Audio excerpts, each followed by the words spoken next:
Ուզում եմ խոսքը սկսել նախ շնորհակալություն հայտնելով գրեթե 150,000 այն քաղաքացիներին, ովքեր ձայն են տվել մեզ, ովքեր գնահատել են չնայած այն ամբողջ տեղեկատվական տերորին, որը կար, գնահատել են մեր անցած ճանապարհը, հավատացել են, որ հենց մենք ենք ի վիճակի ժողովրդին բերել իրական խաղաղություն, անվտանգություն եւ բարեկեցություն։ Ուզում եմ առհասարակ շնորհակալություն հայտնել նաև 550, գրեթե 600,000 այն քաղաքացիներին, ովքեր իրենց ձայնը տվել են ընդդիմությանը։ Ես գիտեմ, թե ինչ էր կատարվում ձեր շուրջը, այն վախի մթնոլորտը, սպառնալիքները, տեղեկատվական սուտը, որ կար, եւ այդ ամենի հետ զուգահեռ դուք կարողացաք ճիշտ կողմնորոշվել։ Շատերին թվում էր, թե ընտրություններ կեղծելը այն կարմիր գիծը կլիներ, որը Նիկոլ Փաշինյանը երբեք չէր անցնի։ Սակայն այս ընտրությունները եւս մեկ անգամ ապացուցեցին, որ նրա համար կարմիր գծեր ըստ էության չկան։ Ես համոզված եմ, որ քաղաքացիական պայմանագրին ձայն տված մեր շատ հայրենակիցներ այդ ձայնը քվեն տվել են հսկայական ներգործության վրա, որը տեղի ունեցել թե իրենց մտածողության վրա, իսկ որոշ դեպքերում նաև կամքի վրա անթույլատրելի ներգործության արդյունքում։ Սիրելի հայրենակիցներ, նախընտրական շրջանն աչքի ընկավ աննախադեպ քաղաքական հետապնդումներով։ Իշխանության կողմից վախի մթնոլորտի սերմանմամբ, պետական բյուջեի միջոցների օգտագործմամբ, իրականացվող քարոզությամբ եւ սոցիալական ծրագրերի քողի տակ ըստ էության ընտրակաշառքի բաժանմամբ։ Աննախադեպ էր նաև արտաքին միջամտությունը։ Փաշինյան այնքան անհրաժեշտ էր օտարերկրյա ուժերին, որ խախտելով միջազգայինորեն ընդունված սկզբունքները փաստացի ուղղակիորեն նրանք միջամտեցին Հայաստանի ընտրական գործընթացին։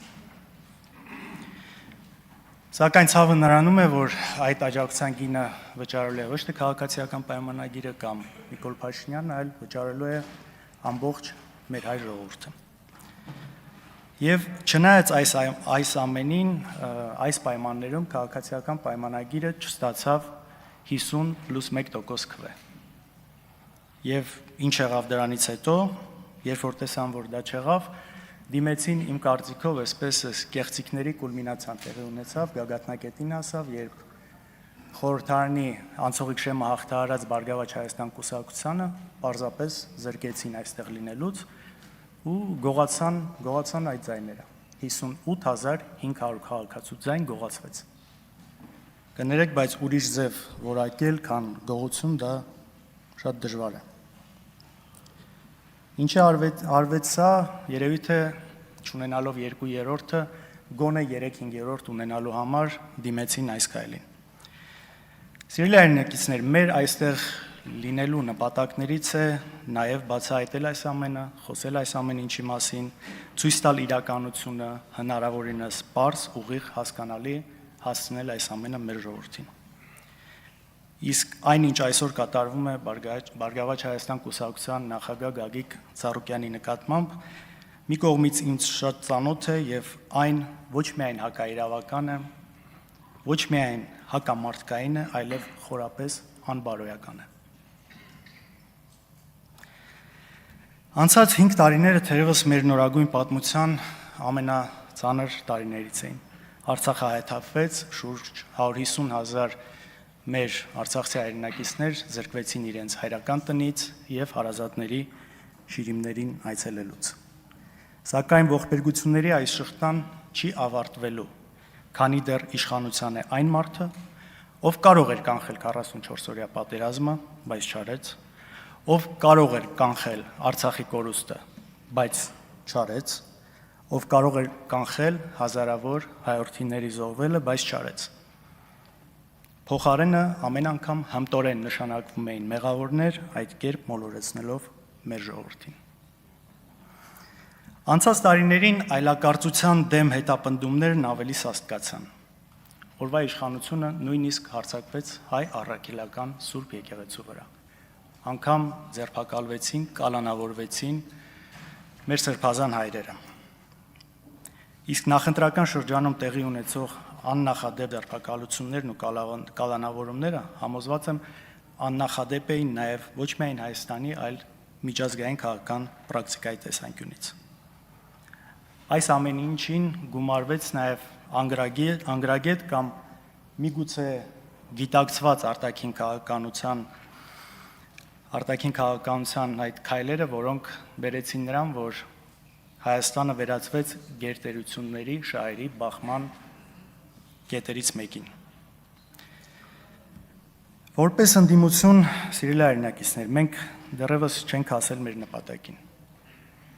բայց նաև չենք նահանջել, չենք ընկրկել նույնիսկ մեկ վայրկյան։ Մենք եւ բազմաթիվ այլ ընդդիմադիր գործիչներ այս տարիներին ենթարկվել ենք հալածանքների, ապօրինի կալանավորվել եւ խոշտանգվել։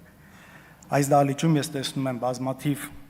ընդդիմադիր գործիչների, որոնց նկատմամբ հարուցված են շինծու քրեական գործեր։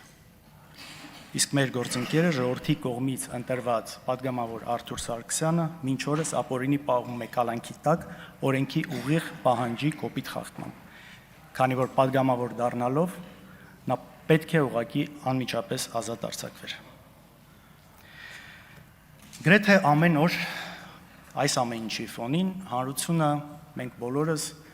լուրերում կարդում ենք տարբեր տեսակի հանցագործությունների մասին, շատ ժամանակ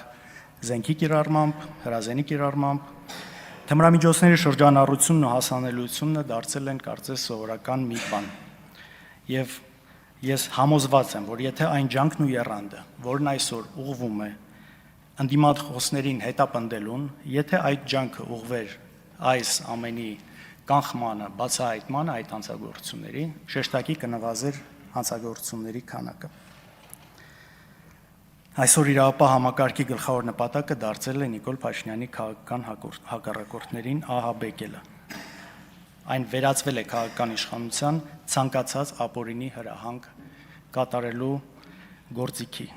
անտեսելով իր իրական առաքելությունը։ Իմ աջակցությունն եմ հայտնում բոլորին, ովքեր այս պահին անցնում են տարբեր քաղաքական ենթատեքստ ունեցող գործերով եւ ենթարկվում են հետապնդման։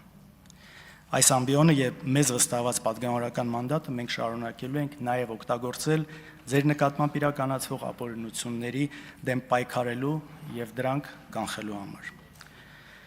Սիրելի հայրենակիցներ, այս իշխանությունը չի գործում մեր ժողովրդի եւ հայրենիքի շահերից եւ հենց այդ պատճառով ոչ միայն չենք նահանջելու մեր պայքարից, չենք լռելու, չենք հանձնվելու, այլև վստահ եմ, որ միասին կարողանալու ենք հասնել մեր երազած Հայաստանին։ Շնորհակալություն։